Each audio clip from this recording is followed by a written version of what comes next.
Pagpasok sa bahay na yan sa Lubao, Pampanga, agad hinarang at pinusasan ng mga pulis ang target na 28 anyos na lalaki.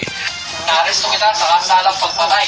Ang lalaki, sospek sa pagpatay sa anak ng kanyang live-in partner na 2 taong gulang.